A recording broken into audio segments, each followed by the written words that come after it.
નમસ્તે મિત્રો, ISRPG ન્યૂઝમાં આપનું હાર્દિક સ્વાગત છે. હું છું બ્યુરો ચીફ દિનેશ કુમાર બાબરિયા ગેટી.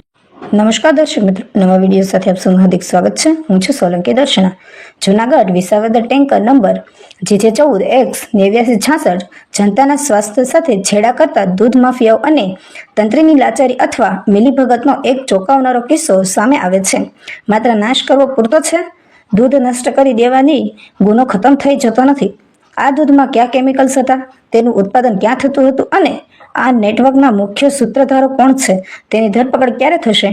દૂધ એ પવિત્ર આહાર છે જે બાળકો અને બીમાર લોકો પણ લેતા હોય છે. આવા ઝેર પીરસતા માફિયાઓ સામે માત્ર દૂધ નષ્ટ કરવાની ફોર્માલિટી કરવાને બદલે કડક કાર્ય કરી પગલાં લેવા જોઈએ. જો FSSAI પાસે ટેસ્ટિંગ કિટ કે વાન જેવી પાયાની સુવિધા ન હોય તો તે કાળ પરનો વાઘ બનીને માત્ર દૂધ માફિયાઓને સંરક્ષણ પૂરું પાડે છે તેવું સ્પષ્ટ દેખાય છે. આ મામલે તસ્તર તપાસ કરવામાં આવે અને જવાબદાર અધિકારીઓ તેમજ ડેરીના સંચાલકો સામે પણ પગલાં લેવામાં આવે તેવી અમારી માંગ છે. અહેવાલ રિપોર્ટર જયદેવી મંદિર પાળિયાદ. 20 મિનિટમાં પ્રશાસન તંત્ર આવી ગયું હતું. પ્રશાસન તંત્રના ઉચ્ચ અધિકારીઓ PSI થી ડીવાયએસપી થી બધા જ લોકોએ સહયોગ આપ્યો છે. એ બદલ પ્રશાસન તંત્રનો તહેદિલથી ખૂબ ખૂબ આભાર છે. FSSAIના અધિકારીઓનો સહયોગ નથી આપી શક્યા એમનો અમને રંજ છે. આભાર. ગિફ્ટ આપીએ છીએ ને હજારો કરોડોના બજેટ વાળી તમારી સંસ્થા જોડે નથી, અમે આપીએ છીએ, પ્રોવાઈડ કરીએ છીએ.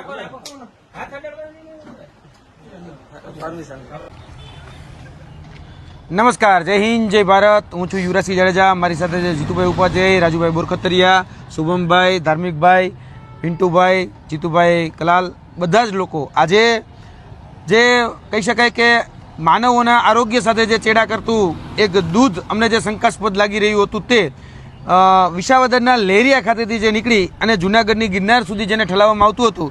છેલ્લા 15 દિવસથી અમારી પાસે બાતમી હતી. અમે અલગ અલગ જગ્યાએ રેકી કરી. જેટલી પણ જગ્યાએ અમારી પાસે ઇનપુટ હતા એ બધા ઇનપુટ અમે ક્રોસ વેરીફાઈ કર્યા. જે જગ્યાથી માલ સામાન લેવામાં આવતો હતો એ માલ સામાન જ્યાંથી લેવામાં આવતો હતો ત્યાંથી ક્રોસ વેરીફાઈ કર્યું અને ત્યારબાદ અમે આ જે દૂધનું ટેન્કર છે એ જૂનાગઢના એન્ટ્રી પોઈન્ટ ઉપર કાળવા ચોક પાસે જ્યાં સરકારી લાઇબ્રેરી આવી છે ત્યાં એને રોક્યું હતું અને ત્યારબાદ પોલીસને ફોન કરી 112ને કોલ કરી અને આ જે જથ્થો છે જે 8966 નંબરનો જથ્થો એ અમે જપ્ત કરાવ્યો હતો. અને આ જથ્થો અત્યારે જૂનાગઢના સી ડિવિઝન પાસે છે. જોવા જઈએ તો FSSAIના અધિકારીને પણ અમે જાણ કરેલી. FSSAIના અધિકારીમાંથી ફૂડ ઇન્સ્પેક્ટર જે છે એ આવેલા હતા અને ફૂડ ઇન્સ્પેક્ટર દ્વારા આ બાબતની અમે જ્યારે જાણ કરી કે આની ઉપર ટેસ્ટ કરી અને પ્રાથમિક ધોરણનું જે પણ તારણ છે આપવામાં આવે, પરંતુ એનો જવાબ એ અમને ગેરવ્યાજબી લાગ્યો. કારણ કે એના દ્વારા એટલે કે ફૂડ ઇન્સ્પેક્ટર દ્વારા એવું કહેવામાં આવ્યું કે આ જે ટેસ્ટિંગ થવું જોઈએ એ ટેસ્ટિંગ કરવા માટે જે લેબ અને જે વેન હોવી જોઈએ એ વેન છેલ્લા 6 મહિનાથી રાજકોટ ખાતે રિપેરિંગમાં છે. એ વેન અમારી પાસે ઉપલબ્ધ નથી, એટલા માટે અમારું ટેસ્ટ કરી શકતા નથી.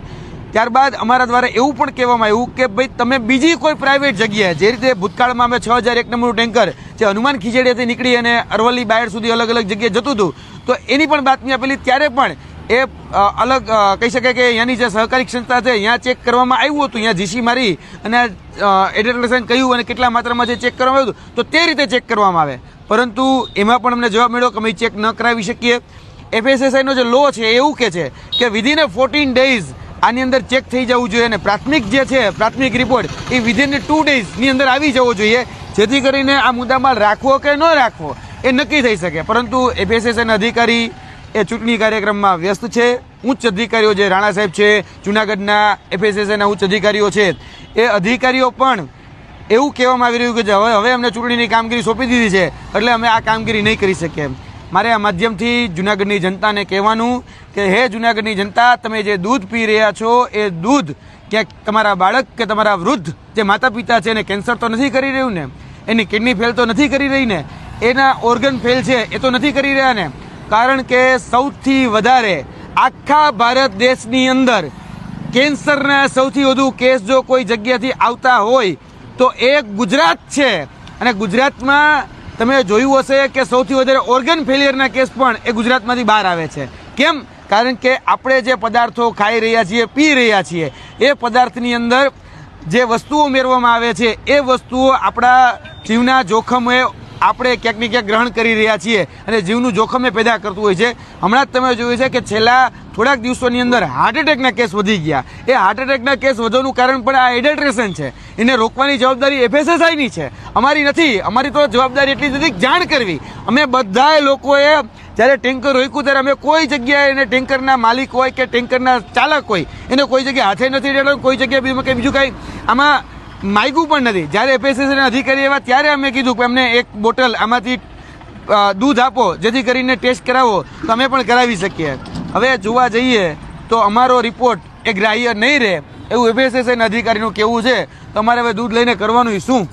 એટલે આ સમજાતું નથી કે આપણે કઈ જગ્યાએ જીવી રહ્યા છીએ. અંડું કહેવાય ને ભાઈ કે આજે આ પ્રશાસન તંત્ર હોય કે વહીવટી તંત્ર હોય, અંધેરી નંગરી અને ગંડુ રાજા જેવું શાસન ચાલે છે અને બધી જ જગ્યાએ દે ઠોક ચાલે છે.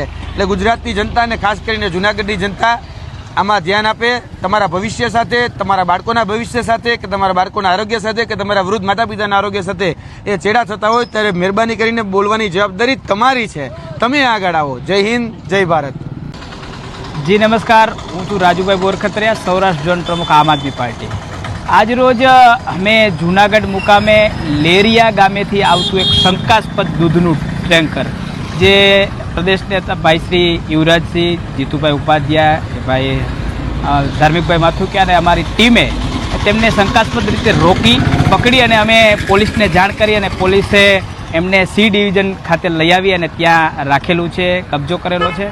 અને જ્યાં અમે લોકોએ એના માટે ફૂડ એન્ડ ડ્રગ્સ ઇન્સ્પેક્ટરની પણ મદદ લીધેલી, જે એને તપાસ કરવાનું આવે છે તપાસ માટે કહેલું. પણ એમના જે જવાબો હતા એ અમને ખૂબ ઉડાવ લાગ્યા. એમની પાસે જે સંસાધનો હોવા જોઈએ એ કોઈ પણ જાતના હતા નહીં. ત્યારે તમામ પ્રક્રિયા અમે જોઈ છે ત્યાં એનો એકદમ ખોખલું પેલું વર્તન જવાબ મળ્યા છે, વર્તન મળ્યું છે અને કોઈ પણ જાતનો અમને એમના સંતોષકારક જવાબ મળ્યો નથી. ત્યારે અમે આજે અમારી પાસે જે કીટ હતી એ કીટથી અમે ટેસ્ટ કર્યું છે. ત્યારે અમને થોડું એવું લાગી રહ્યું છે શંકાસ્પદ અને આગળની કાર્યવાહી અને જે લોકોની સાથે, લોકોના જે જીવ સાથે જે ખિલવાડ થઈ રહી છે, આરોગ્ય સાથે જે ખિલવાડ થઈ રહી છે એના ઉપર ચોક્કસપણે તપાસ કરવામાં આવે, જોવામાં આવે અને જનતાને વિશ્વાસ આપવામાં આવે કે કંઈક તંત્ર કરી રહ્યું છે તો જ આ કામ થઈ શકે. એ વાત અમે આજે કરવા માટે આવ્યા છીએ. કટ કરીને બીજો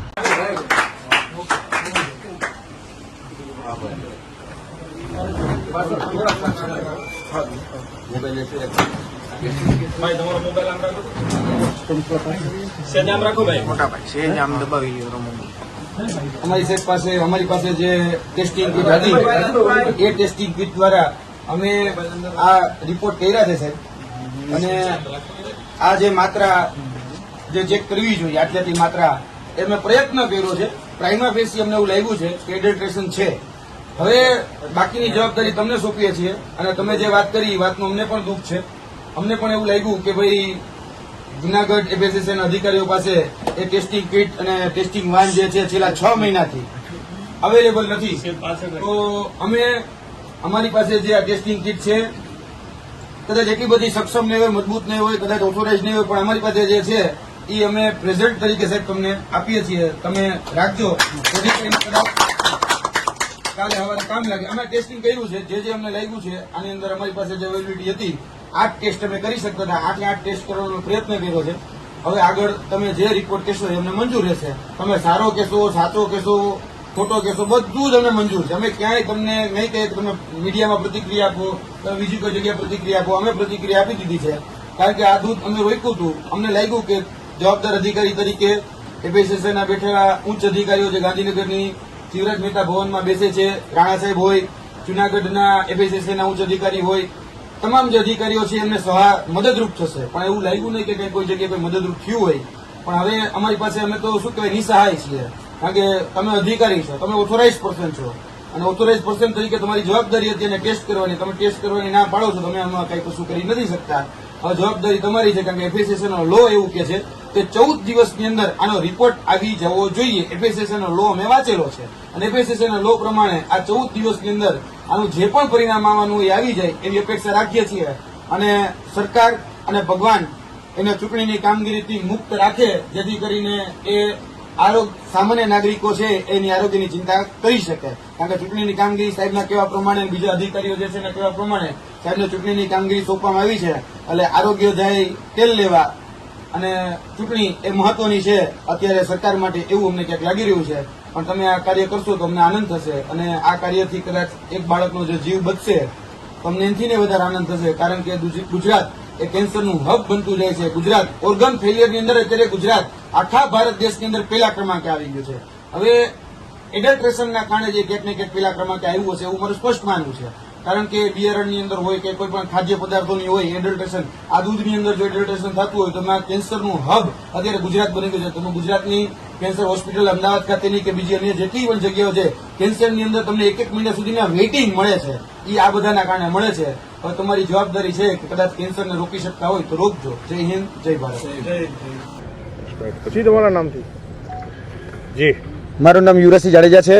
છેલ્લા ઘણા સમયથી આપણે ગુજરાતની અંદર જોઈએ છીએ કે નકલીઓની ભરમાર ચાલી રહી છે અને આજથી થોડા સમય પહેલા અમે નકલી દૂધ જે છે એટલે કે સફેદ દૂધનો જે કાળાબજારી કરે છે એનો પર્દાફાશ કર્યો હતો. વડિયા ખાતેથી અમે એક ટેન્કર પકડ્યું હતું અને એ ટેન્કરની અંદર કેમિકલયુક્ત દૂધ એ જાણવા મળ્યું હતું. એ જ પ્રકારે આજે વિસાવદરના લેરિયા ખાતેથી જે ટેન્કર નીકળે છે સવારના 5 વાગે, જેના માલિક દેવાભાઈ ભરવાડ છે અને એ દેવાભાઈ ભરવાડના ત્યાંથી દૂધ નીકળી અને સવારે 7 વાગ્યાની આસપાસ જે જુનાગઢની જે સોરઠ એટલે કે ગિરનાર ડેરી છે એ ડેરીની અંદર ખાલી કરવામાં આવે છે.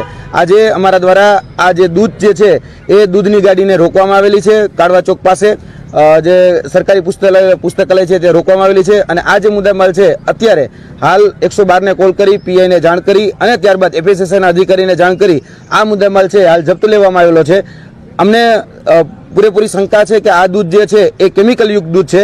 એટલે આની અંદર કયા કયા પ્રકારના એડલ્ટ્રેશન કરવામાં આવે છે, કયા કયા પ્રકારના કેમિકલનો ઉપયોગ કરીને આ દૂધ બનાવવામાં આવ્યું છે તેની તપાસ થવી ખૂબ જરૂરી છે. છેલ્લા ઘણા સમયથી જોઈએ છે કે ગુજરાત ખાસ કરીને કેન્સર નું હબ બનતું જાય છે. કેન્સર હોય કે પછી કિડનીના સૌથી વધારે કેસ એ ગુજરાતની અંદર જોવા મળે છે. તો એની પાછળ ક્યાંક ને ક્યાંક અમને લાગી રહ્યું છે કે મુખ્ય જે કારણ છે એ મુખ્ય કારણ આ કેમિકલયુક્ત દૂધ છે.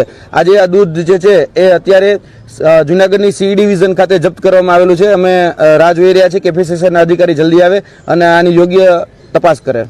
આ ગામ છે તેમાંથી કેટલું દૂધ ભેગું થતું હોય છે, શું છે? ખાસ કરીને જોવા જઈએ તો આ ગામમાં આજરોજ અમારા દ્વારા લેરિયાથી જે ટેન્કર 8966 નંબરનું જે નીકળ્યું હતું, જેના ઘણા સમયથી અમારી પાસે બાતમી હતી કે આ દૂધની અંદર ક્યાંક ને ક્યાંક એડલ્ટ્રેશન કરવામાં આવે છે. તો આજે અમારા દ્વારા એ ટેન્કરને રોકવામાં આવ્યું. અમે કાળવા ચોક પાસે જે સરકારી લાઇબ્રેરી છે ત્યાં ટેન્કર રોક્યું હતું. ત્યારબાદ અહીંના જે પ્રશાસન તંત્ર છે એ પ્રશાસન તંત્રને આ મુદ્દામાલ જપ્ત કરવા માટે 112 નંબર અને અહીંના જે પ્રશાસન અધિકારીઓ છે એમને કોલ કરીને બોલાવેલા હતા. આ ટેન્કર જપ્ત કરવામાં આવ્યું અને ત્યારબાદ જે એફએસએસના અધિકારી છે એ જુનાગઢ એફએસએસના અધિકારીને પણ ફોન કરીને બોલાવવામાં આવ્યા. આજરોજ અહીંયા એફએસએસના ત્રિવેદી સાહેબ કરીને અધિકારી ઉપલબ્ધ હતા, જે ફૂડ ઇન્સ્પેક્ટર છે. એ ફૂડ ઇન્સ્પેક્ટર દ્વારા એવું કહેવામાં આવ્યું કે આ જે દૂધ છે એ દૂધની જે ટેસ્ટિંગ છે એ 6 મહિના પછી થશે. એટલે અમે પ્રશ્ન કર્યો કે 6 મહિના પછી કઈ રીતે? તો એના દ્વારા કહેવામાં આવ્યું કે અમારી જે ટેસ્ટિંગ વાન જે છે જેની અંદર બધા સંસાધનો છે એ ટેસ્ટિંગ વાન છેલ્લા 6 મહિનાથી રાજકોટ ખાતે રિપેરિંગમાં પડી છે. એટલે રિપેરિંગમાં પડી છે એને કારણે અમે કોઈ પ્રકારનું ટેસ્ટ નથી કરી શકતા. એટલે આ બહુ ખૂબ ઉડાવ જવાબ હતો. જે ઉચ્ચ અધિકારીઓ જે છે અને એને પણ કોલ કરવામાં આવ્યો, રાણા સાહેબથી લઈ બીજા અન્ય જુનાગઢના જે એફએસએસના ઉચ્ચ અધિકારીઓ છે એમને પણ કરવામાં આવ્યો, પરંતુ કોઈ જગ્યાથી યોગ્ય જવાબ ન મળ્યો. એટલે અમે પોલીસ તંત્રના પરાંગણની અંદર એટલે કે સી ડિવિઝનની અંદર અમે અમારી પાસે જે ટેસ્ટિંગ કીટ હતી મિલ્ક ટેસ્ટિંગ કીટ એના દ્વારા અમે આની પ્રાથમિક તપાસ કરી. જ્યારે પ્રાથમિક તપાસ કરી ત્યારે આ જે દૂધ છે એ પીવા માટે યોગ્ય નથી એટલે કે અસામાન્ય છે. તેની અંદર ક્યાંક ને ક્યાંક ડિટર્જન્ટનું પ્રમાણ, તેની અંદર ક્યાંક ને ક્યાંક યુરિયાનું પ્રમાણ, તેની અંદર ક્યાંક ને ક્યાંક બીજા જે તત્વો જે છે એ એડલ્ટ્રેશન કરવામાં આવ્યું હોય એવું સ્પષ્ટપણે પ્રાથમિક દ્રષ્ટિએ લાગતું હતું. અને એફએસએસના જે અધિકારીઓ છે એને અમારા દ્વારા આ જે અમારી પાસે મિલ્ક ટેસ્ટિંગ કીટ હતી એને ભેટ સ્વરૂપે પણ આપવામાં આવી છે કે જેથી કરીને જુનાગઢના જે નાગરિકજનો જે સામાન્ય લોકો છે એનું જીવન અને એનું આરોગ્ય બરબાદ ન થાય. બીજી વાત કે અહીંના જે એફએસએસના અધિકારીએ જે અમને ઉડાવ જવાબ આપ્યો છે એવું કહેવામાં આવ્યું છે કે અમારી પાસે ટેસ્ટિંગ કરવા માટે કોઈ પ્રકારની ઓથોરિટી નથી, ટેસ્ટિંગ કરવા માટે અમારી પાસે કોઈ સંસાધનો નથી. તો અમે કહેવા માગીએ છીએ કે 6 મહિના પછી કોઈને કેન્સર થયું, કોઈના ઓર્ગન ફેલ થઈ ગયા અને પછી આ રિપોર્ટ આનો નેગેટિવ આવ્યો તો એના માટે જવાબદાર કોણ રહેશે? શું અધિકારીઓ રહેશે? જે એફએસએસના ઉચ્ચ અધિકારીઓ કહી રહ્યા છે કે અમારી પાસે સંસાધનો નથી, અમે આના માટે જવાબદાર નથી, તો કોણ જવાબદાર છે? એફએસએસનો લો એવું કે છે કે મોડામાં મોડું 14 દિવસની અંદર આના તમામ પ્રકારના રિપોર્ટ પણ થઈ જવા જોઈએ અને પ્રાથમિક ધોરણે 2 દિવસની અંદર આ રિપોર્ટ થયા બાદ એ દૂધ ડિસ્ટ્રોય કરવું કે દૂધને એની યોગ્ય જગ્યાએ એનો નિકાલ કરવો એ પણ થઈ જવું જોઈએ. પણ એફએસએસઆઈના જે લો છે એટલે કે ફૂડ એન્ડ ડ્રગ્સ ડિપાર્ટમેન્ટના જે લો છે એને એફએસએસઆઈના જ અધિકારીઓ જે છે એ ધોઈને પી ગયા છે. એટલે એફએસએસઆઈનો જે લો છે, એફએસએસઆઈનો જે કાયદો છે એ ખૂબ નબળો છે. તેની સાથે સાથે જે અધિકારીઓ છે એનું જે મનસ્વી જે વર્તન છે એ મનસ્વી વર્તન પણ જે જૂનાગઢના જે સામાન્ય નાગરિકો છે એ સામાન્ય નાગરિકોનું આરોગ્ય સાથે ચેડા કરતું છે.